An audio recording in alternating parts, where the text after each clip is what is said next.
Assalamualaikum warahmatullahi wabarakatuh. Salam Malaysia Madani. Salam warga negara MRC TV guys. Jemput masuk di channel YouTube MRC TV dan jemput like, komen dan share, dan jangan lupa subscribe channel YouTube saya di bawah dan tekan button loceng. Hai, ayo kita selawat sekali Allahumma salli ala Sayyidina Muhammad dan kita berdoa, kita sedekahkan Al-Fatihah kepada para syuhadah di Palestin, sebangsa dan seagama dengan kita, iaitu rakyat Palestin. Semoga mereka selamat dunia akhirat dan mereka ditempatkan dalam syurga di dalam orang-orang yang beriman, dan semoga Israel dijauhkan, dilaknatullah oleh Allah Subhanahu Wa Taala. Guys, hari ini kita nak review dua buah unit Mercedes E-Class. Elegan, eksklusif, dan yang paling penting, the VVIP person akan menggunakan kenderaan mewah sebegini. Itulah dia Mercedes-Benz E-Class, iaitu kategori kelas atasan lebih daripada golongan T20. Guys, kita ada Mercedes E-Class, the new facelift E300 AMG 2021, dan kita ada E200, the old facelift AMG 2018. Which is like, kalau korang boleh tengok dekat sini, dua perbezaan yang ketara antara the new facelift dan the old facelift. Hari ini kita akan rungkaikan kepada anda semua. Yang penting, hashtag jangan pening-pening, benda boleh convert guys. So, kita tengok dekat sini the new facelift untuk model E-Class yang baru. E-Class yang baru kita ada dua variant, kita ada E200 dan E300. Dan dua perbezaan harga yang ketara, dan of course ada dua spek yang berbeza. Untuk dua-dua model ni kita ada E300 dan E200. Kita akan merungkaikan hari ini. Untuk model E300 model baru, dia adalah 2.0 liter turbo, the new facelift 9G-tronic system gearbox transmisi, dan yang paling penting, boleh menghasilkan horsepower sekitar 255 horsepower. Sama macam model lama lah enjin dia. Dan untuk part yang paling ketara sekali adalah dia punya facelift yang wajah baru. Yang kita pun sebab tahu, Mercedes-Benz bila keluar model baru, acap kali orang kaya akan membeli, tukar model lama akan beli yang baru. Peminat Mercedes tetap minat sangat dengan design Mercedes the new facelift. So, untuk E-Class model baru, jangan khawatir, ada market untuk recon. Walaupun model baru tiada stok CKD Malaysia, tetapi kita ada recon CBU much more better from CKD Malaysia, but the price compare lebih kurang sama saja. Okey. E300 baru kita tengok the new facelift design. Model lama kita boleh tengok dekat sini, DRL dia ada dua line. C-Class satu line, E-Class dia dua line, kita boleh tahu. Untuk the new facelift, dia menggunakan sistem DRL yang baru saja, right? C-Class dengan E-Class tidak nampak beza terlalu ketara untuk model lampu yang sistem baru. Yang paling best sekali masih menggunakan sistem Mercedes multi-beam LED, dan ini adalah sistem kecanggihan Mercedes-Benz, which is like dia ada pergerakan untuk bahagian lampu, dia ada boleh controller lampu high, low, dan yang paling penting sekali ada cornering light. And untuk the new facelift, dia datang dengan diamond grille. But yang paling rare sekali adalah bila dia datang dengan warna hitam, full black premium, diamond grille sangat sesuai dengan model E-Class. And the best part adalah untuk model baru, beza bumper dia agak ketara dengan model lama. Kita boleh tengok model lama punya design sebenarnya masih cantik dan masih evergreen, tidak outdated sangat design dia. Sebab yang paling ketara adalah scheme design dia. Kita tengok dekat bumper bahagian edak dia. Kalau kita tengok dekat model E300, dia nampak more agresif. Kalau kita tengok dekat model E200, dia nampak more feminine. Dan kita pun tahu, dia boleh convert kepada E63S. And yang paling penting sekali, untuk model lama, dia datang dengan design grill yang lama. Tetapi dua-dua spek ni saya tak suka. Saya suka GT grill. Nampak keganasan di situ guys. Dan kita tengok juga dekat sini, yang paling ketara adalah hood. Hood untuk design baru, dia memang agak rare dan unik disebabkan ada dua tulang bahagian tengah. Nampak more sporty. Dan kita tengok model lama, dia clean dekat bahagian tengah, tetapi dia ada dua tulang yang masih design old school, iaitu E-Class dan C-Class. Yang paling ketara, yang paling sama adalah logo design baru 2018 and above. Of course, dia ada design warna hitam eksklusif. Dan kita tahu, model lama design warna chrome. And both spec adalah Japan spec. And best sekali, dua-dua is low mileage. Dan of course, kita provide OSHA report kepada anda semua. Guys, jom kita tengok review seterusnya. Mercedes-Benz E300 model baru telah membuatkan design eksklusif pada bahagian rim dia. Dan kita pun sebab tahu, sebenarnya untuk AMG, design baru dah tak datang dengan warna hitam dah. Ada setengah model datang dengan warna hitam chrome, dan kebanyakan untuk E-Class, C-Class, A-Class dia datang dengan warna grey. Grey dan chrome sedikit. And the best part adalah untuk model baru dia datang juga dengan 19 inci AMG alloy rim. Tetapi design untuk model baru dia alloy rim.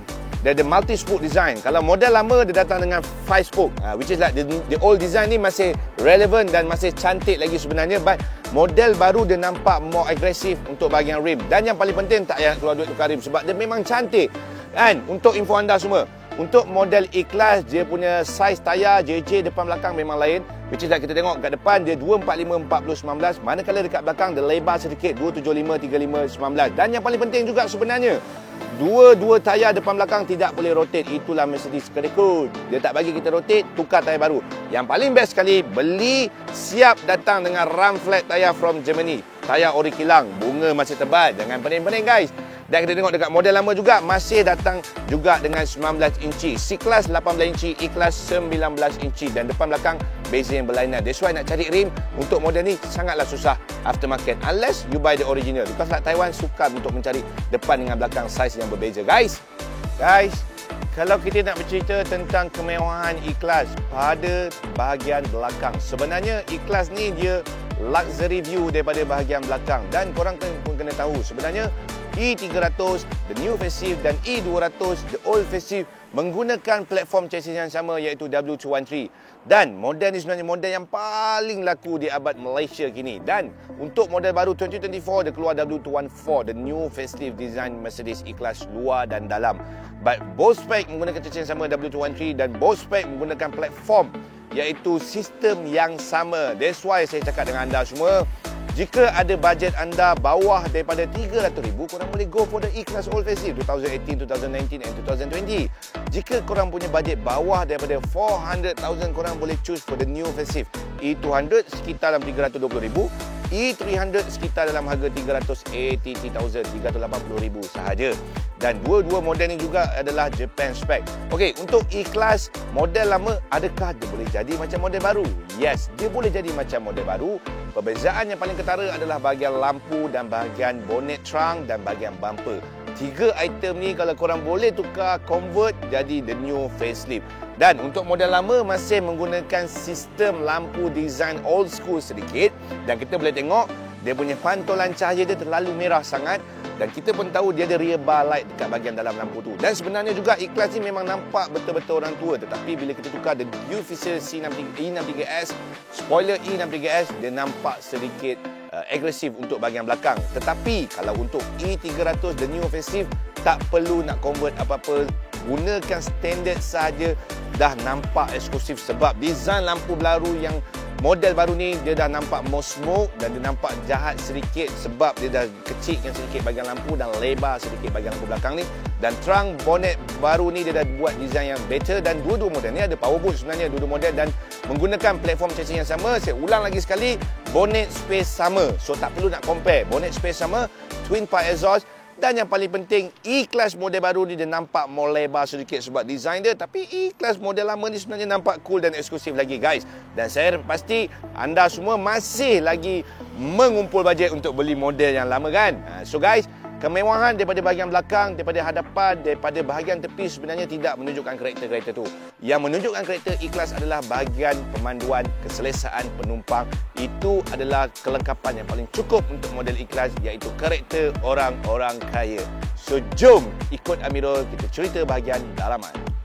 Wow, super fantastic. Itulah gambaran saya bila saya tengok model Mercedes E-Class. Model yang saya idamkan. Even though saya orang muda, tetapi kebanyakan orang Malaysia yang muda, yang bergaya, yang bekerja, yang berkarier yang tinggi, berpangkat tinggi, of course dia nak cari satu luxury family Mercedes-Benz, iaitu E-Class, which is like korang ada ruang pemandu yang selesa, ruang penumpang yang selesa. Of course dia datang dengan full leather seat, napa leather, dan kualiti dia pun lain. Bau Mercedes tak dapat dipisahkan daripada Mercedes model E-Class yang baru, sebab dia datang dengan perfume original dalam dashboard dan dia connected to airflow aircon system. And the best part yang Amirul nak bagi tahu adalah this is a Japan spec. Bila kita cerita tentang Japan spec, dia datang dengan full black interior. Kalau Malaysia grey color, kalau Japan is a black color, kalau low spec Avantgarde dia datang dengan grey color also. And the best part, dia ada panoramic, and of course dia ada datang dengan panoramic sunroof, which is like benda memang boleh buka. Buat pernah tipu guys. Yang paling ketara adalah this is a view of Mercedes-Benz E-Class, because like kalau C-Class dia hanya view dekat depan saja. Of course E-Class dia lebar sikit bahagian belakang, Dan yang paling ketara adalah the new steering design wheel. Dan kita tengok dekat sini, steering punya design memang sangat-sangat unik for the E-Class baru, flat bottom AMG steering. Dan design ni yang paling ketara. Benda ni nak convert masuk ke model yang lama E-Class lain, makan modal lebih daripada 10,000. And the best part, this is a full spec. Dia datang dengan head-up display, dia datang dengan Burmester sound system. And of course, Burmester sound system ni lain. Aku cakap lain. Dia datang dengan surround sound system yang korang boleh adjust dia punya bass, treble, dia punya mini tone. Dan yang paling penting, dia datang dengan subwoofer dekat bahagian belakang. Surround sound system ni semua part bunyi. Duduk belakang bunyi, duduk depan bunyi, duduk bonnet pun dengar bunyi. And yang paling ketara sekali, dia ada BSM blind spot monitor, radar safety sense, 360 camera. Every single thing cukup dengan untuk feature kereta Mercedes E-Class. Dan yang paling ketara, model baru boleh touchscreen, model lama tak boleh touchscreen. Every single thing semua ada dekat sini. Engine system, info system, setting system, media, smartphone, Android, auto connected, Apple CarPlay ada pada Japan spec. Sangat unik dan sangat rare. Dan of course dia ada setting vehicle yang korang boleh off features untuk safety dan boleh on system features terpulang kepada driver dan person in charge kereta dia. Yang paling ketara, datang dengan surround ambient light system 64 colours. Guys, bila saya cakap tentang E-Class itu, cakap berapu-rapu bahasa Inggeris sebab memang superb eksklusif. Dan yang paling ketara sekali adalah this model datang dengan USB Type-C, 2 cup holder, and of course nampak macam baru E-Class ni. Even though mileage 22,000 grade 45A, nampak macam baru. Yang paling best sekali, tengok E300 model baru datang dengan Amatic suspension, adaptive suspension, boleh control high and low. Dan yang paling best sekali, bila kita drive range kita tukar kepada sport or sport plus, kita boleh control dekat meter sini. Automatically system engine, gearbox, steering, suspension completed, change to the character yang kita nak, guys. Yang ni yang paling ketara. Dapat tak dapat info, kalau model yang lagi satu sebenarnya cukup super mewah dah. Tetapi kalau E200 di sebelah sana, dia datang dengan semi leather stick, steering design yang lama. Tetapi facelift baru dengan yang baru lagi, sama saja dia punya screen player. Cuma sistem, dia punya sistem design di bahagian dalam, ambient system dalam ni. Okay guys, kalau anda berminat dengan model Mercedes E300 baru, kita ada ready stock, tak perlu waiting list. Jumpa di bahagian akhir. Macam mana tentang warranty kalau beli kereta Recon, Amirul? Jom. Untuk model E-Class new facelift, kita boleh tengok sistem enjin dia yang sangat-sangat full. Memang betul-betul compact pada ruang enjin, firewall, semua complete, which is like more to electronic. Kalau tengok model zaman lama, more to mechanical, but now it's more to electronic. But beware of the road, kalau banjir, beware, dan jangan kita suka-suka nak redah, because everything ECU part semua ada pada ruang di bahagian enjin. Of course, dia ada airflow dekat bahagian tengah ni. So, bila kita redah air dalam keadaan tinggi macam ni, air masuk, angin terus masuk dalam combustion head dan boleh buatkan head kong. Okey, kalau kita tengok dekat sini, pillar dekat sini yang kita wajib tukar untuk convert adalah fender, bonnet hood depan dan bumper depan dan lampu. Tengok karakter dia lain daripada semua parts ni compare dengan all facelift, guys. So untuk model ni 2.0 turbo, this one is 2.0 turbo. Don't worry about after sales service because kita provide kepada anda semua 5 tahun warranty, unlimited mileage, claim limit per limit adalah 10,000. Tetapi setahun unlimited claim, tiada masalah. Dan yang paling penting, coverage yang kita cover engines, gearbox, ECU, steering mechanism, aircon system, turbo system, rear axle, ECU part, ECM part, dan of course kita cover dengan fuel system, kita cover dengan water peparitan system, kita cover juga, guys. Dan boleh tu servis mana-mana workshop terpulang kepada kepercayaan anda semua. Dan yang paling penting, anda dah tengok video ni, jangan lupa like, komen dan share, dan sila nyatakan di ruang komen di bawah kenapa anda belum subscribe channel YouTube MRC TV. Komen dekat bawah. Mungkin saya boleh perbaiki. Dan jumpa lagi, dan kita doa kepada rakyat Palestin semua, semoga mereka berjihad di jalan Allah dan mendapat keberkatan dalam rahmat Allah SWT. Assalamualaikum warahmatullahi wabarakatuh. Jumpa lagi, Amirul. Bye.